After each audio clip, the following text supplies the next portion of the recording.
शक्ति स्वरूपा माताओं, बहनों, देवतुल भाइयों, पारिजात प्रसन्न उपाध्याय का प्रणाम स्वीकारें।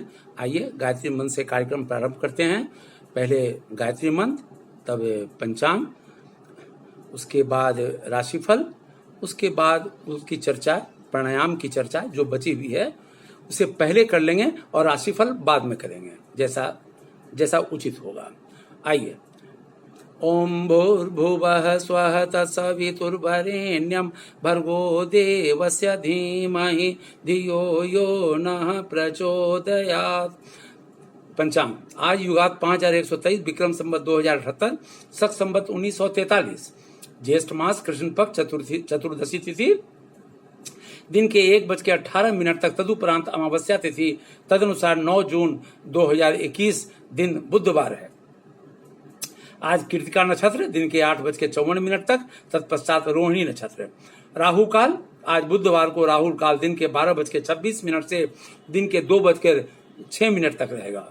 सूर्य वृषभ राशि में संचार करेंगे, चंद्रमा वृषभ राशि में और रात्रि संचार करेंगे। सूर्योदय सुबह 5:14 पर हो रहा है, सूर्यास्त 6:46 पर। दिशाशूल आज बुधवार को उत्तर दिशा की यात्रा शास्त्रों द्वारा वर्जित है, परंतु अत्यावश्यक होने पर धनिया या तिल का सेवन कर अथवा गायत्री मंत्र का मानसिक जप करते हुए यात्रा करने से वर्जना समाप्त हो जाती है। आज अभिजीत मुहूर्त नहीं है, लेकिन अमृत काल प्रातः 6:02 से प्रातः 7:50 तक होगा। आज वट सावित्री व्रत का समापन होगा। सुहागिन अपने सुहाग की रक्षा हेतु वट वृक्ष का पूजन करेंगी। उसमें धागा 21, 51 या 108 जैसा होता है वो लोग अपना करेंगे। इनके सारे वट सावित्री व्रतियों के लिए को हार्दिक शुभकामनाएं। ये था आज का पंचांग। अब आइए राशिफल। मेष राशि। आज दिन की शुरुआत शानदार होगी। बुजुर्गों की सेहत में सुधार होगा। वाणी पर नियंत्रण रखने की आवश्यकता है। किए कार्यों का निष्कर्ष अच्छा निकलने वाला है। लंबित कामों को करने के लिए आज का दिन अच्छा है। सेहत पर ध्यान दें। वृषभ राशि। आज का दिन अच्छा रहने वाला है। खर्च पर नियंत्रण रखने की आवश्यकता है। पारिवारिक जिम्मेदारियां बढ़ सकती हैं। यात्रा करते समय सावधान रहने की आवश्यकता है। आज भाग्य का साथ मिलेगा। कामों की सराहना की जाएगी। जीवन साथी के साथ मधुरता बनी रहेगी। मिथुन राशि। आज का दिन शानदार रहने वाला है। आज सुखद समाचार मिलने के आसार हैं। घर का वातावरण ठीक ठाक रहेगा। आत्मविश्वास काफी बढ़ा रहेगा। सामाजिक कार्यों में भाग ले सकते हैं। धन लाभ के संकेत हैं। जीवन साथी के साथ मधुरता बनी रहेगी। कर्क राशि। व्यवसाय की स्थिति ठीक रहेगी। नए काम मिलने से व्यस्तता बनी रहेगी। छात्रों के लिए आज का दिन अच्छा रहने वाला है। विवाद की आशंका बनी हुई है। जीवन साथी के साथ घूमने जा सकते हैं। ससुराल पक्ष से रिश्ते और मजबूत बनेंगे। खान पान पर विशेष ध्यान देने की आवश्यकता है। सिंह राशि। कार्यालय का वातावरण अनुकूल रहेगा। पारिवारिक जीवन सुखमय होगा। आर्थिक स्थिति बेहतर रहेगी। बच्चों के साथ दिन अच्छा बीतेगा। भाग्य साथ देगा। विरोधी सक्रिय रहेंगे। तनाव लेने से बचें। कन्या राशि। आज का दिन अच्छा बीतेगा। नौकरी में उन्नति के संकेत हैं। आर्थिक लाभ के अवसर मिल सकते हैं। खुशखबरी मिल सकती है। आज का दिन शानदार रहने वाला है। आपकी सामाजिक प्रतिष्ठा भी बढ़ती दिख रही है। तुला राशि। आज का दिन ठीक ठाक रहने वाला है। कामयाबी मिल सकती है। परिवार का सहयोग मिलेगा। परिवार में संबंध बेहतर रहने वाला है। जीवन साथी का सहयोग मिलेगा। आपकी योजना का विस्तार हो सकता है। संतान पक्ष से खुशखबरी मिल सकती है। वृश्चिक राशि। आज का दिन सामान्य बीतेगा। व्यवसाय में उतार चढ़ाव रहने वाला है। आर्थिक लाभ के संकेत हैं। यात्रा के योग बन रहे हैं। पारिवारिक माहौल खुशनुमा होगा। जीवन साथी के साथ संबंध मधुर रहेंगे। सेहत ठीक रहेगी। धनु राशि। आज का दिन व्यस्तता से बीतेगा। व्यापार सामान्य रहने वाला है। प्रभु की आराधना में शांति मिलेगी। निवेश के प्रस्ताव मिल सकते हैं। आय में कमी हो सकती है। पारिवारिक जीवन अच्छा रहेगा। स्वास्थ्य पर ध्यान देने की आवश्यकता है। मकर राशि। आज आप सकारात्मकता से ओतप्रोत रहेंगे। यात्रा में सावधानी बरतने की आवश्यकता है। जोखिम लेने से बचें। व्यापार में लाभ के संकेत हैं। सेहत ठीक रहेगी। युवाओं को नौकरी मिल सकती है। कुंभ राशि। खर्च पर नियंत्रण रखने की आवश्यकता है। कार्यालय का माहौल अच्छा रहेगा।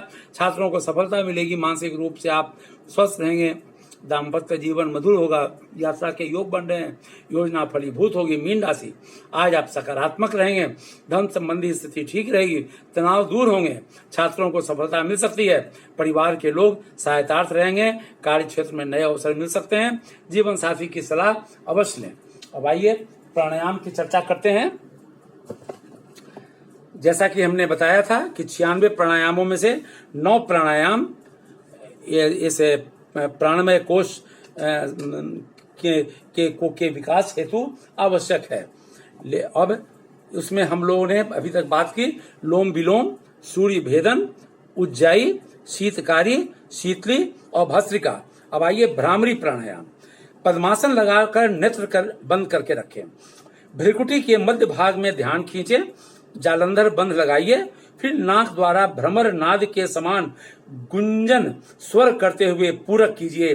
पश्चात 3 सेकंड कुंभक करके धीरे धीरे भ्रमर गुंजन ध्वनि के साथ रेचक कीजिए। यही भ्रामरी प्राणायाम है। कोई योगी दोनों नाकों से वायु खींचने और छोड़ने के पक्ष में है और कोई लोम विलोम प्राणायाम की भांति दाहिने बाएं नाकों से इसे करने की को अच्छा बताते हैं। कुंभक की अवस्था में रुकी हुई वायु को मस्तिष्क में बाईं ओर से दाहिनी ओर लगातार कई बार घुमाकर तब रेचक करते हैं। इस वायु को भ्रमण कराने की क्रिया के कारण तथा भ्रमण नाद जैसी ध्वनि होने के कारण इस प्राणायाम का नाम भ्रामरी रखा गया है। यह मन की एकाग्रता एवं प्राण की स्थिरता के लिए लाभदायक है। मूर्छा प्राणायाम। दोनों हाथों के अंगूठे से दोनों कानों में, दोनों तर्जनी, दोनों आंखों पर, दोनों मध्यमा नाकों के दोनों पुट्टियों पर और अनामिका तथा कनिष्ठाएं मुख पर रखकर मूल बंद तथा जालंधर बंद का आरंभ से अंत तक स्थिर रख करके बाएं नाक से पूरक करें। यथाशक्ति कुंभक करके दाहिने नाक से रेचक करें। यह मूर्छा प्राणायाम हुआ। इस प्राणायाम में रेचक करते समय बंद नेत्रों में भ्रू मध्य भागों में ध्यान करने पर पंच तत्वों के रंग दिखाई पड़ते हैं। शरीर में जो तत्व अधिक होगा उसका रंग अधिक दृष्टिगोचर होगा। पृथ्वी का रंग पीला, जल का रंग सफेद, अग्नि का रंग लाल, वायु का रंग हरा, आकाश का रंग नीला होता है। इन तत्वों का शोधन करने से नादानुसंधान तथा समाधि में सुविधा होती है। प्लाविनी प्राणायाम। पद्मासन से बैठिए, दोनों भुजाओं को ऊपर की ओर लंबी तथा सीधी रखिए। अब दोनों नाकों से पूरक कीजिए। सीधा लेट जाइए। लेटते समय दोनों हाथों को समेट कर तकिए की तरफ सिर के नीचे लगा लीजिए। कुंभक कीजिए और जब तक कुंभक रहे तब तक भावना कीजिए कि मेरी देह रुई के समान हल्की है। फिर बैठकर पूर्व स्थिति में आ जाइए और धीरे धीरे दोनों नाकों से वायु को बाहर निकाल दीजिए। यह प्लाविनी प्राणायाम हुआ। इनसे रिद्धियों और सिद्धियों का मार्ग प्रशस्त होता है।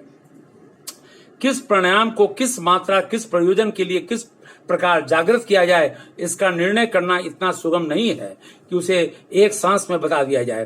कारण कि साधक की आंतरिक स्थिति, सांसारिक परिस्थिति, शरीर का गठन, आयु, मनोभूमि और संस्कार आदि के आधार पर विचार किया जाता है कि उनके लिए वर्तमान स्थिति में किस प्रकार की साधना उपयोगी एवं आवश्यक है। प्राणायाम कोश की सुव्यवस्था करने के लिए साधारणतः बंध मुद्रा तथा प्राणायाम की क्रियाएं ही प्रयुक्त होती हैं। इन्हीं से हेर फेर करके 10 प्राणों का उन्नायक विधान बनाया जाता है। फिर भी कई बार ऐसे अवसर प्राप्त होते हैं जिन्हें इन साधनों में से किसी की भी आवश्यकता नहीं पड़ती और प्राण विद्या की सांगोपांग सफलता मिल जाती है। यह था प्राणमय कोश, गायत्री के द्वितीय मुख प्राणमय कोश की साधना का मार्ग। प्राणायाम को शुद्ध एवं प्रशुद्ध करना एक प्रकार से गायत्री माता की कोई प्राणमयी उपासना है। इसे भी आत्मोन्नति की द्वितीय भूमिका कही जाती है। अब कल हम लोग बात करेंगे मनोमय कोश की। कल से मनोमय कोश की चर्चा होगी। अब आइए शांति पाठ।